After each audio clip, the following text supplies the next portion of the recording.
Sama halnya dengan seorang pemain bertipikal nomor 10 yang memiliki peran sebagai pengontrol permainan di belakang striker.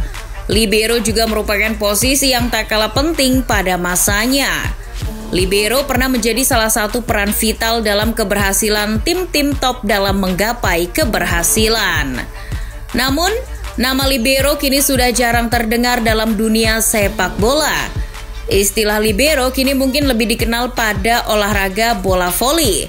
Salah satu alasannya karena secara fungsional, peran libero sudah jarang digunakan di sepak bola.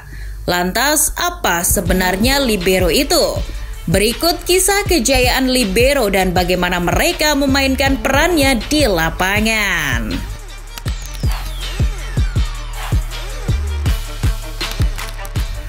Libero sendiri diambil dari bahasa Italia, liberos, yang berarti kebebasan. Peran libero mulai dikenal pada dekade 1960-an. Munculnya peran libero beriringan dengan suksesnya taktik legendaris asal Italia yang bernama catenaccio, alias pertahanan Grendel. Bahkan saking mempengaruhi perkembangan taktik saat itu, Italia turut menularkan virus pertahanannya ini ke negara-negara tetangganya. Libero berposisi sebagai pemain bertahan yang biasanya berada dalam formasi 5 back. Pergerakannya sedikit lebih bebas, namun tetap berada di tengah dan berdiri lebih ke belakang ketimbang 2 back tengah lainnya. Tujuannya memberikan pengamanan ekstra, andai 2 back tengah lainnya berhasil dijebol oleh lawan. Libero juga bisa dibilang sebagai tukang bersih-bersih area pertahanan, karena nantinya ia akan menyapu bola yang berhasil lolos dari 2 back di depannya. Sehingga peran ini juga memiliki nama beken sebagai sweeper, tapi bukan sweeper yang ada di kartun Dora ya. Itu beda lagi.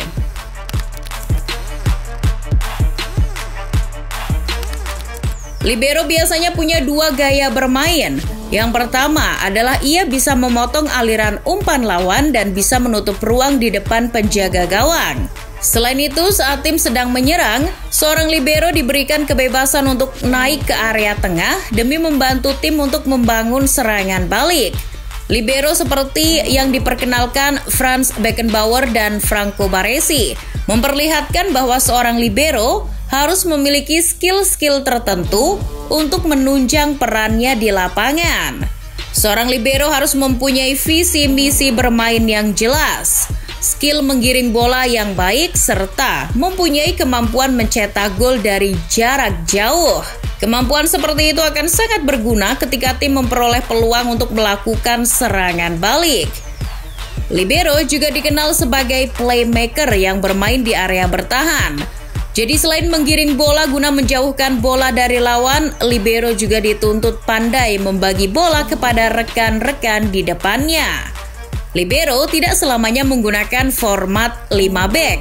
Hal ini dibuktikan oleh AC Milan ketika mereka dilatih Arrigo Sacchi. Franco Baresi yang mengemban peran sebagai libero berdiri di belakang 3 back lainnya, yakni Mauro Tassotti, Alessandro Costacurta, dan Paolo Maldini. Namun, tugasnya tetaplah sama.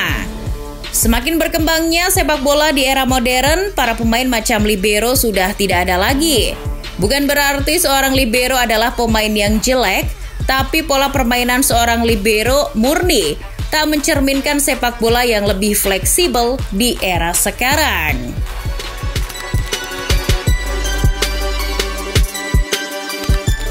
Selama beberapa tahun terakhir, pemain yang memiliki peran sebagai penyerang atau gelandang adalah pemain yang paling banyak mendapat sorotan.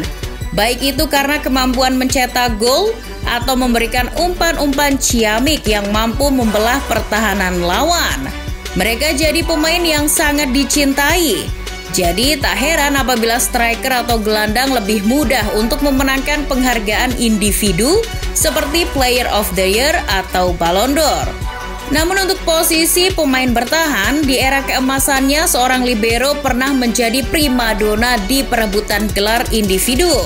Sebut saja pemain macam Franz Beckenbauer yang telah mengantongi 2 gelar Ballon d'Or tahun 1972 dan 1976. Ia juga berperan penting dalam kesuksesan timnas Jerman meraih Euro 1972 dan Piala Dunia 2 tahun setelahnya. Selain itu, kita juga mengenal Franco Baresi dari Italia. Bek mungil itu juga tergabung dalam jajaran libero sukses pada zamannya. Bersama timnas Italia, ia berhasil mengantarkan Gli Azzurri meraih gelar Piala Dunia tahun 1982. Sedangkan bersama AC Milan, Baresi berhasil menyumbangkan belasan gelar, termasuk 6 gelar Serie A. Contoh lain, ada mantan pelatih Barcelona, Ronald Koeman, yang juga berposisi sama dengan Franz Beckenbauer. Di era keemasan timnas Belanda, Koeman berperan penting membantu The Orange meraih gelar Euro 1988. Koeman juga menjadi salah satu aktor di balik awal kesuksesan Barcelona di era 90-an. Ia memberikan 4 gelar La Liga secara beruntun dari tahun 1991 hingga 1994. Kemudian, ia juga meraih gelar Copa del Rey, Piala Super Eropa, dan Liga Champions. Beberapa libero juga lahir dari gelandang bertahan. Contohnya saja mantan pemain Borussia Mönchengladbach, Lothar Matthäus. Peraih Ballon d'Or ini mengubah posisinya dari gelandang menjadi libero saat bermain untuk Bayern Munchen. Pengalaman dan kemampuannya membaca arah bola turut membantu The Bavarian meraih berbagai macam trofi.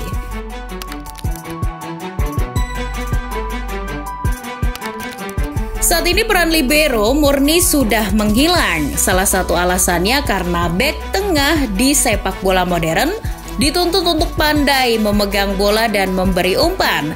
Umumnya, bek tengah saat ini bukan cuma atribut bertahannya yang bagus, tapi akurasi umpan dan visi bermainnya juga sangat dibutuhkan untuk menunjang performa tim.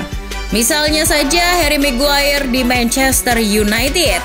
Meski skill bertahannya sangat buruk, harus diakui bahwa Maguire sangat piawai melepaskan umpan-umpan akurat dari lini bertahan.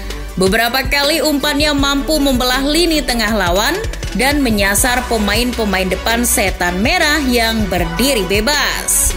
Jika kalian kurang puas dengan contoh pertama, masih ada nama Virgil van Dijk yang sangat piawai memainkan peran sebagai ball playing defender, yang mana peran tersebut adalah evolusi dari seorang libero. Jika kita memperhatikan skema permainan Liverpool, Van Dijk kerap terlibat saat tim asuhan Jurgen Klopp tengah membangun serangan dari bawah. Selain itu, peran libero juga kerap diemban oleh penjaga gawang modern. Kiper yang dinilai sukses memainkan peran ini adalah Manuel Neuer di Bayern Munchen dan Ederson Moraes di Manchester City.